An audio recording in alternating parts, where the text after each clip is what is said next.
Salut Elise, comment ça va? Allô, Lauriane, ça va bien, toi? Ça va super bien. Donc, très contente de parler avec toi aujourd'hui. Comme Mhm. j'ai mentionné, on va parler de voix, de santé vocale, de comment prendre soin de notre voix, qu'est-ce qui est attendu ou pas, etc. Fait qu'on Mhm. va démystifier tout ça parce que je pense que c'est quelque chose qui est peut-être pas assez connu. Effectivement, oui, Qu'il y a oui, peut-être des, on va dire des enjeux ou bref, des défis que nous, on voit comme orthophonistes que peut-être la plupart des gens ne sont pas conscients que ça oui, pourrait oui, être exact. un enjeu, un Mhm. défi. Fait qu'on va jaser de tout ça ensemble, puis qu'est-ce qu'on fait, comment est-ce qu'on observe ça, comment on peut s'aider soi-même avec tout ça, etc. Super, merci On de est m'avoir parti. invité parce que ça va être super d'en parler, effectivement. Oui. Fait que dans le fond, c'est ça. Quand on parle de voix, de santé vocale, puis tout ça, il y a des choses je veux dire qu'on va observer en lien avec la voix, comme des fois on va dire on perd notre voix ou Mhm. notre voix change un petit peu ou tout ça. Puis dans certains cas, c'est pas nécessairement quelque chose qui est, ben, je vais dire dans certains cas, je vais te laisser l'expliquer, quelque chose qui est attendu. Ou tu sais, Oui. des fois on va dire c'est normal, surtout les personnes qui utilisent beaucoup Mhm. leur voix, c'est normal, je perds ma voix tous les mois de décembre. Mais dans Ouais, les faits, c'est pas si normal que c'est ça. pas si normal, exact. Fait que, tu sais, perdre la voix de manière ponctuelle. Mettons, la veille, j'ai été au karaoké, j'ai chanté toute la soirée. Ben là, oui, le lendemain, la voix va peut-être être un peu rauque. Mais tu sais, 24 heures plus tard, tout devrait être rentré dans l'ordre. Ou si j'ai un bon virus, tu sais, qui s'attaque à mon larynx, une laryngite ou n'importe quel rhume, là, vulgaire rhume, là, qui peut des fois nous amener plus de sécrétion, plus d'inflammation dans la gorge, ben oui, tu sais, ma voix va s'en ressentir. Si je tousse beaucoup, c'est quand même très traumatique pour les cordes vocales. Fait que, tu sais, à l'intérieur d'événements ponctuels comme ça, c'est normal d'avoir des changements au niveau de la voix. Puis, à ce moment-là, ben, on fait plus attention, on prend des pauses un petit peu plus. Si on est un professionnel de la voix, on peut même prendre congé du travail, c'est permis pour pas justement aggraver la problématique. On s'hydrate bien, puis tu sais, au bout de 2, 3 jours, c'est réglé. Fait que ça, c'est normal, ça peut arriver à tout le monde. Le problème, c'est quand ces difficultés-là sont récurrentes. Comme tu as mentionné tantôt, puis c'est que moi, je l'entends souvent parmi les professeurs ou même les éducatrices en garderie. On est au début, fin novembre, début décembre, là, tout le monde a la voix rauque, beaucoup de sécrétions, puis là, j'entends des « Ah, ben, tu sais, c'est normal, c'est à chaque année, rendu à ce temps-ci, là, il est temps que Noël arrive, parce que Mhm. ma voix commence à pu avoir l'endurance, puis ça va plus, là. Puis là, je vais me reposer pendant le temps des fêtes. Puis là, je me dis, ben non, ça, c'est pas normal. Si ça arrive chaque année, puis même, tu sais, ça arrive avant Noël, ça arrive avant la semaine de relâche, ça arrive avant les vacances d'été, puis bon. Fait que quand c'est récurrent, quand on peut plus compter sur notre voix, là, on sait plus trop comment notre voix va sortir, on sait plus trop si on va pouvoir compter sur notre voix pour faire notre journée. Mhm. On a des inconforts, puis notre voix change de qualité très souvent, puis des fois même, oups, elle revient plus comme elle était avant. Ça fait un petit bout de temps que j'ai pas eu ma vraie voix à moi d'avant.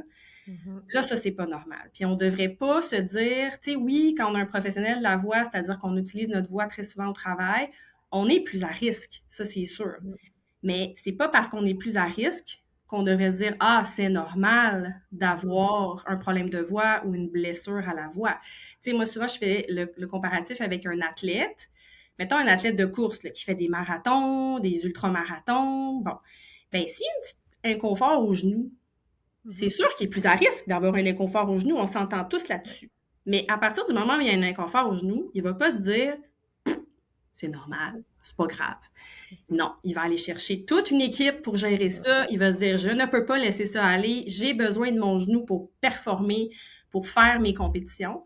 Ben, au niveau de la voix, ça devrait être la même chose. Puis malheureusement, c'est pas ça qu'on observe. Au contraire, c'est quasiment normalisé Mhm. dans ce que j'entends de dire, ben, tu sais, c'est normal, faut que je parle fort ou je parle souvent, fait que, tu sais, c'est normal. Mais non, Mhm. ça ne l'est pas. Et ça peut être, on peut prévenir parce que ça peut s'aggraver après par la suite, là, c'est Mhm. ça à faire. Mhm. OK. Fait qu'on va revenir à qu'est-ce qu'on peut faire un petit peu plus tard, mais j'aimerais Oui. ça parce que pour nous, comme orthophonistes, c'est assez clair le fonctionnement de la voix. Tu sais, Oui. tantôt, tu parlais Mhm. de quand on est malade, par exemple, les sécrétions, tout ça, mais je pense qu'il y a peut-être plein de gens qui comprennent même pas, mais comprennent pas, sont pas au courant, sont pas informés Non, de c'est ça. ça fonctionne comment, c'est quoi le lien entre notre voix puis notre rhume, tu sais, comme Oui.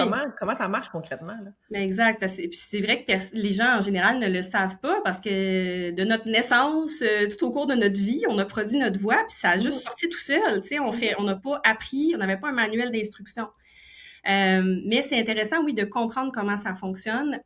Donc, je pense qu'en général, les gens savent qu'ils ont des cordes vocales, puis que c'est les cordes vocales qui produisent le son de la voix. Peut-être aussi que les cordes vocales se trouvent à l'intérieur du larynx, qui est dans le fond une espèce de petite boîte, là, si on peut la nommer comme ça, qui est un peu à l'avant de la gorge. Fait que ça, généralement, les gens savent ça. Maintenant, à l'intérieur du larynx, on a plusieurs muscles. On a des cartilages, il y a un os, il y a des muscles à l'intérieur du larynx, il y a des muscles à l'extérieur du larynx. Et le larynx en soi, on peut dire, est suspendu dans notre gorge par des muscles. Et donc, tous ces muscles-là, ces cartilages-là, les mouvements qui s'opèrent dans notre larynx doivent être vraiment bien coordonnés, qu'il y ait une belle synergie. Et c'est ça qui va nous donner la plus belle voix avec le moins d'efforts possible, que j'appelle un peu une voix économique, dans le sens où OK. j'ai pas à faire beaucoup d'efforts. Tu sais, comme en ce moment, je fais pas d'efforts pour la produire ma voix. Il y a un ballet qui s'opère de manière très coordonnée là, dans ma gorge. Fait qu'à ce niveau-là, dès qu'on a des tensions musculaires qui s'installent, parce que nos muscles sont faits pour se contracter, mais ils doivent se relâcher, évidemment. Donc, dès qu'on a des tensions musculaires qui s'installent, ça peut défaire un peu cette synergie. Et là, on a des impacts sur la voix, souvent aussi des inconforts qui peuvent s'installer. Au niveau des cordes vocales, qui en soi sont des muscles, on a des muqueuses sur les cordes vocales qui doivent bien vibrer pour donner un beau son, une belle qualité vocale. Et j'aime bien faire une comparaison à un beau jello, là, tu sais, bien jiggly, là. Ben, c'est Mhm. ça qu'on devrait avoir comme muqueuse sur nos cordes vocales. Si on n'est pas bien hydraté, Mhm. si on a beaucoup de comportements phonotraumatiques, puis là, phonotraumatique veut dire si nos cordes vocales viennent toujours se frapper très durement ensemble, si on est toujours en voix très forte, ça peut arriver. Si on a de la toux, c'est nos cordes vocales qui viennent se frotter, se frapper ensemble. Des rhumages aussi. Donc, toutes ces choses-là peuvent être traumatiques pour nos cordes vocales. Puis là, on peut avoir une altération de la muqueuse. Et là, Mhm. souvent, ça va être la rosité, la voix enrouée, la voix rauque, on peut avoir ça.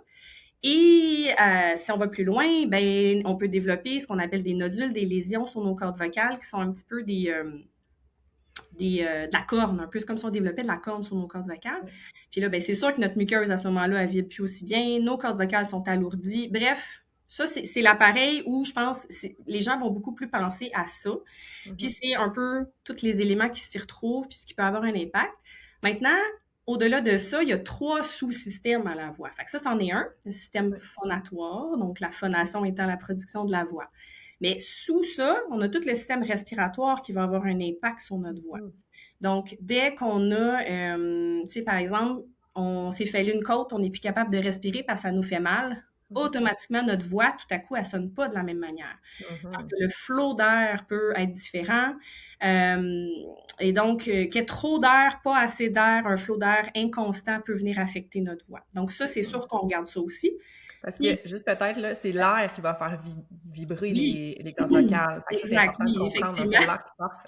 Mais c'est correct, Pas parce pour que... acter ça, mais effectivement, c'est Oui, l'air qui vient mettre en mouvement nos cordes vocales, oui, qui vient faire la vibration qui est nécessaire pour produire la voix. oui. Donc, c'est sûr que oui, effectivement. C'est un peu comme le gaz dans notre voiture. Moi, c'est ça que je dis souvent aux gens. S'il n'y a pas de gaz dans ton auto avancera pas. C'est la même chose. Puis le danger, justement, c'est que quand le système respiratoire n'est pas bien coordonné, on va aller compenser avec de la tension musculaire dans notre appareil. Mhm. Et c'est là où on peut être pris avec des problématiques de tension, d'inconfort. Fait que là, donc, le système respiratoire. Puis au-dessus de ça, ben, on a tout ce qui est la résonance. Donc, le son est produit ici, mais il vient résonner dans ma gorge, il vient résonner dans mon nez, il vient résonner dans ma bouche. Et ces cavités-là viennent donner une couleur au son. C'est aussi ce qui fait Mhm. qu'on n'a pas tous la même voix. Et on peut plus ou moins bien utiliser ces cavités de résonance-là. Et ces cavités-là viennent naturellement amplifier le son, un peu comme un porte-voix. Mhm. Et donc, de les utiliser à leur plein potentiel vient encore une fois nous permettre d'avoir une voix qui est de belle qualité et qui est pas forcée nécessairement pour parler plus fort parce qu'il y a une amplification naturelle qui se fait. Fait que Mhm. c'est complexe quand même, là. Tu sais, ça a l'air, ça sort tout seul, oui, Mais dès qu'on a une difficulté puis qu'on veut aller moduler, rééduquer, ben là, on est vraiment dans 3 sous-systèmes qui doivent être bien balancés, bien coordonnés, là. Mhm. Ouais, super. Puis, tu vas parler, tu sais, en fond, là, tu viens de dire dès qu'on a une difficulté, mais je pense qu'il y a quand même aussi beaucoup de choses qu'on peut faire, ben, puis on va en parler, mais en prévention, dans le Oui, sens où il y a des, comme tu dis, il y a des personnes qui sont plus à risque. Puis on en parlait juste avant. oui, Moi, je fais des conférences. Quand je fais une conférence, si j'ai pas un micro ou quelque chose comme ça, des formations, il faut projeter notre voix. Tout ça, il y a plein de choses qu'on ouais, peut faire, ou les enseignants, enseignantes, éducatrices en garderie, bref, toutes les personnes qui utilisent beaucoup leur voix, que ben, peut-être on n'est pas obligé d'attendre que ça soit non, rendu exact, problématique. On peut se dire, ouais, hey, je vais épargner ma voix, je vais mettre en place des choses qui peuvent aider finalement le ouais, fonctionnement de ma voix. Tu sais. oui. OK. Ben, déjà d'identifier est-ce qu'on est plus à risque que les autres. Ouais, OK. Donc, souvent, ce qui va nous mettre plus à risque, c'est un haut dosage vocal. Puis dans le dosage, ben, il y a la durée avec laquelle on parle. Donc, si on parle sans arrêt, le dosage augmente. Si Mhm. on doit parler plus fort, le dosage augmente. Mhm. Et si on parle dans des fréquences plus élevées, donc si on parle avec une voix plus aiguë. Et là, on pense tout de suite à nos éducatrices en garderie qui parlent toute la journée Mhm. par-dessus un bruit pas possible et qui souvent vont lire des histoires avec des voix de personnages qui peuvent parler aigu ou bien qui prennent naturellement une voix aiguë juste parce qu'ils s'adressent à des tout petits, des bouts de chou. Mhm. Donc là, déjà, gros dosage vocal. C'est pas un problème en soi, mais ça nous met plus à risque. Ouais. Fait que qu'est-ce qu'on fait? Ben déjà, on prend conscience qu'on est plus à risque. Déjà ça.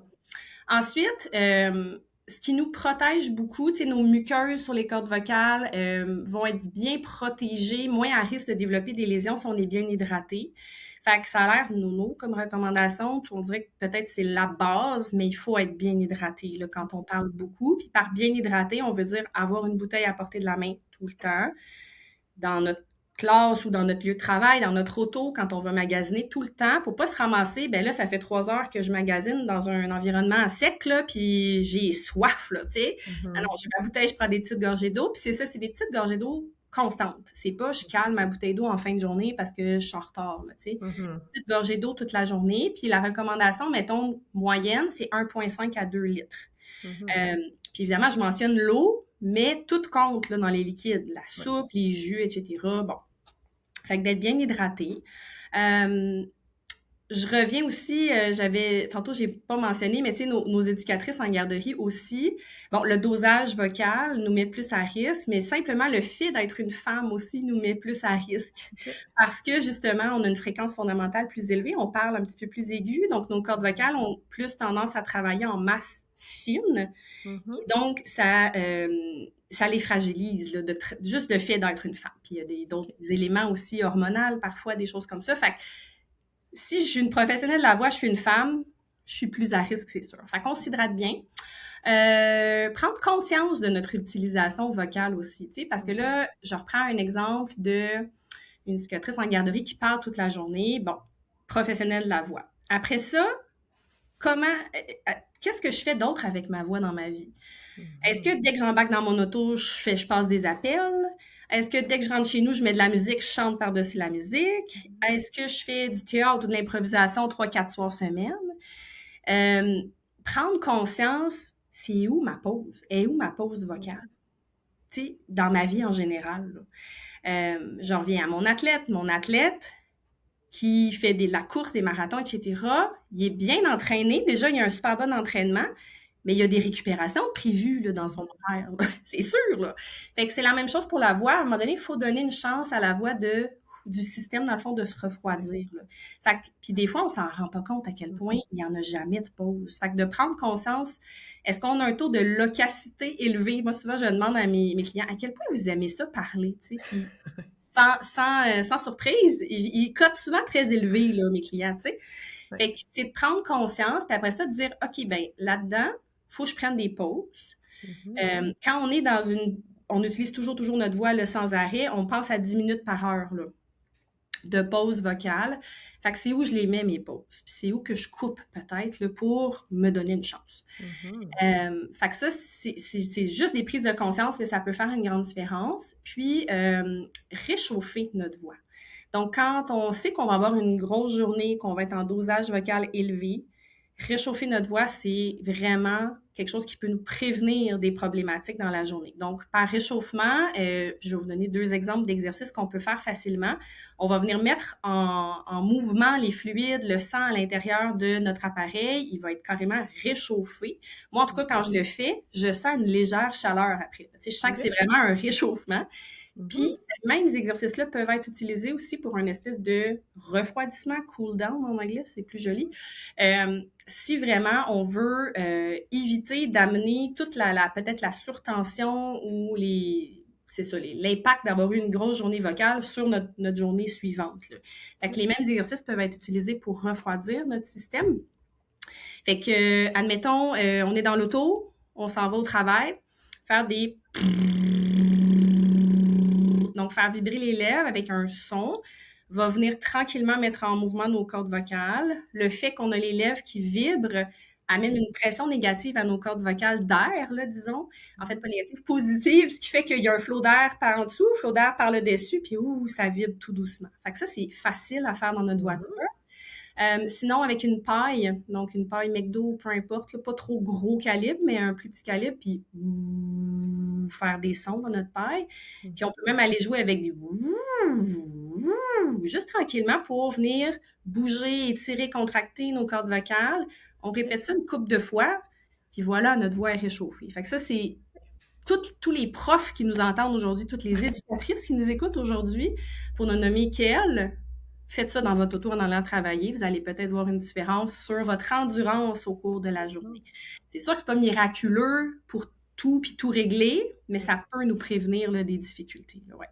Puis c'est simple, là. C'est juste de le savoir puis de l'intégrer. Ah non, c'est ça. C'est pas obligé d'être compliqué. Tu sais, c'est un réchauffement. Fait que c'est doux, c'est facile. Ouais. OK, parfait. Fait que ça, c'est comme plus en mode prévention pour pas avoir de difficultés. Parfait. Ouais. Super. Puis, qu'est-ce qui se passe quand ça devient plus problématique? Dans le sens où on parlait tantôt, des fois, là, on a perdu notre voix, ou il y a des enjeux, des défis. On fait quoi à ce moment-là? C'est sûr que si notre voix nous inquiète, elle répond plus à nos besoins, on a des inconforts, là, il faut consulter. Parce que là, on est peut-être un peu dépassé la phase de prévention, il faut intervenir, et c'est sûr qu'on consulte. Fait que dans un monde idéal, on a un médecin de famille, on va voir notre médecin de famille qui, lorsqu'on lui présente nos difficultés, peut nous référer en ORL. L'ORL, lui, avec sa petite caméra, va aller voir l'état de nos cordes vocales, de notre larynx. Il va aller voir, y a-t-il des signes de reflux? Y a-t-il des signes de lésions naissantes sur les cordes vocales? Est-ce que la muqueuse bouge bien? Bref, il va nous donner un beau portrait anatomique et basé là-dessus, il peut ou non nous référer en orthophonie.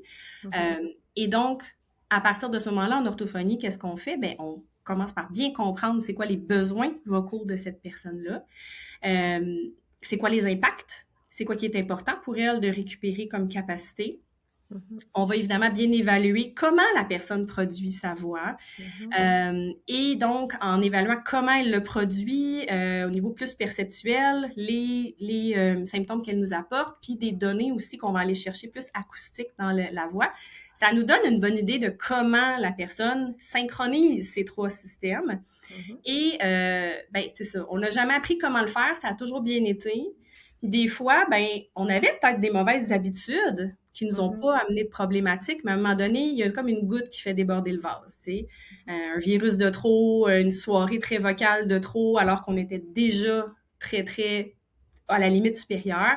Puis là, il y a quelque chose qui lâche, puis on va aller rééduquer tout ça. Comment on synchronise, respiration, etc. Puis tantôt, je parlais de monde idéal.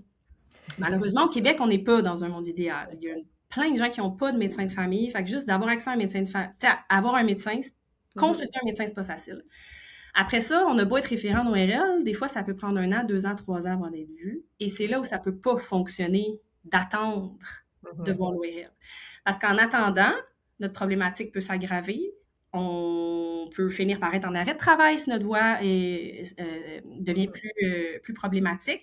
Fait que, tu sais, moi, j'ai pas peur de dire vous pouvez consulter d'abord en orthophonie. Évidemment que moi, quand quelqu'un me consulte qui n'a pas vu l'ORL, j'en tiens compte. Puis on va débuter une démarche, puis on va aller la consultation ORL à un moment donné, mais en attendant, on va mettre des choses en place pour éviter que ça s'aggrave.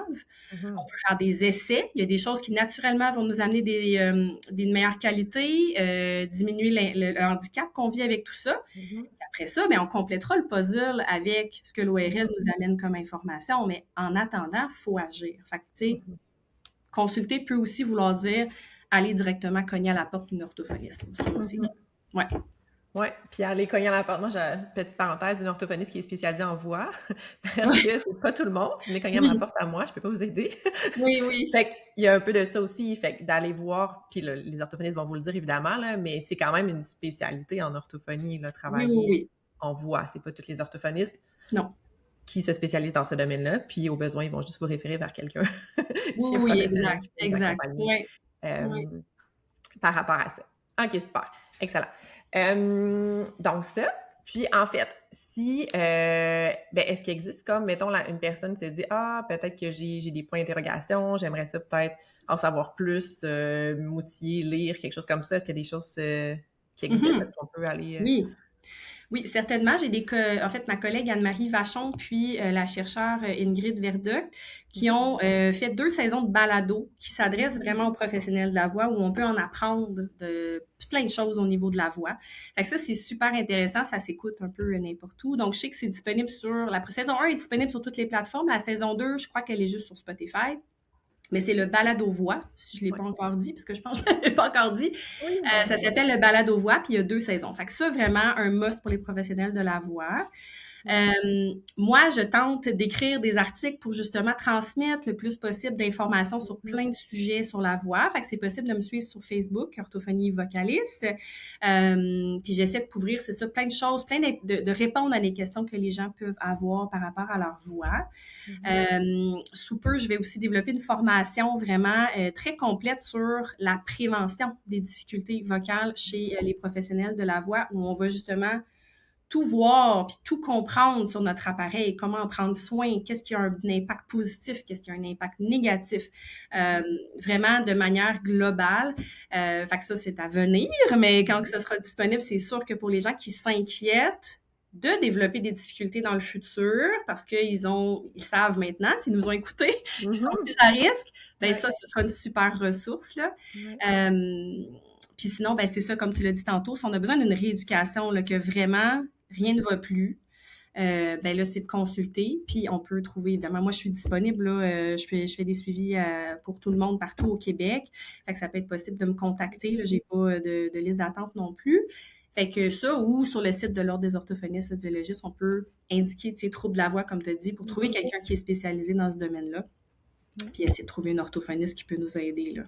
Oui, super. Puis, tu sais, parce qu'on a parlé, c'est sûr qu'on a parlé un petit peu de ce qui pouvait avoir des impacts puis tout ça, mais c'est quand même, comme tu disais, c'est un sujet vaste, c'est un sujet large. Il y a plein d'appareils qui sont impliqués dans tout ça. Fait que oui, on peut faire comme la prévention de base, mais après ça, quand on a une inquiétude, d'aller consulter quelqu'un à la limite qui peut nous pister, nous guider pour mieux comprendre, là, ça vient d'où aussi. Là. Y a-t-il d'autres habitudes dans notre vie?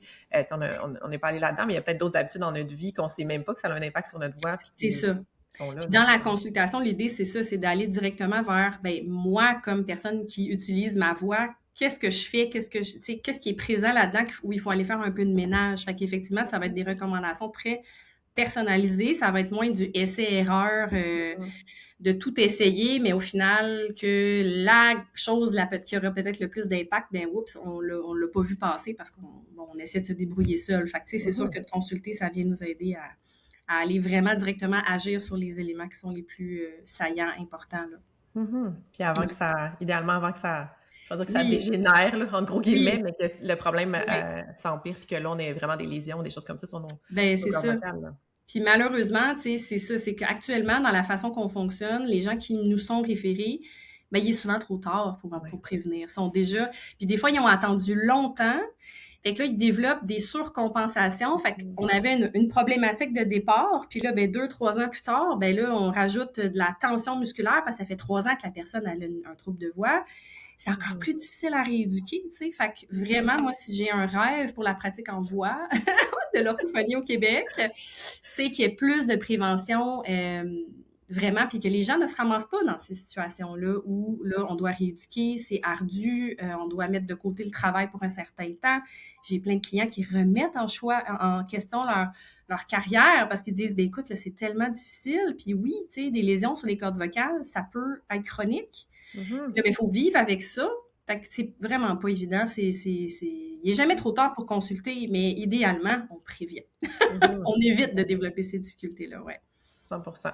Ouais. Super, super. Fait que dans le fond, mon message, ça serait de dire que si vous écoutez ça, puis que vous prenez conscience Oui. de ces enjeux-là, de comment fonctionne le système vocal, la voix, puis tout ça, puis vous voulez le partager à vos collègues, amis, dans votre école, dans votre milieu de travail, autour de Mhm. vous, des gens que vous connaissez qui font des métiers qui demandent d'utiliser beaucoup leur voix, faites-le. Je pense qu'encore une fois, plus on en parle, plus les gens sont informés, bien, plus les gens vont savoir qu'ils peuvent faire quelque chose finalement. Exact. C'est un peu ça Qu'il le y a point. des solutions pour prévenir, ouais. Ouais. Yes, super. Bien, merci beaucoup, Élise. Moi, je vais mettre tous les liens dans les notes de l'épisode pour ceux qui veulent aller voir ça. Fait qu'autant le balado, les articles de blog, la façon de te contacter aussi. Comme ça, on va pouvoir aller regarder tout ça. Fait qu'un grand merci d'être venu nous Ben, parler de merci ça. à toi d'avoir reçu. Ça me fait plaisir.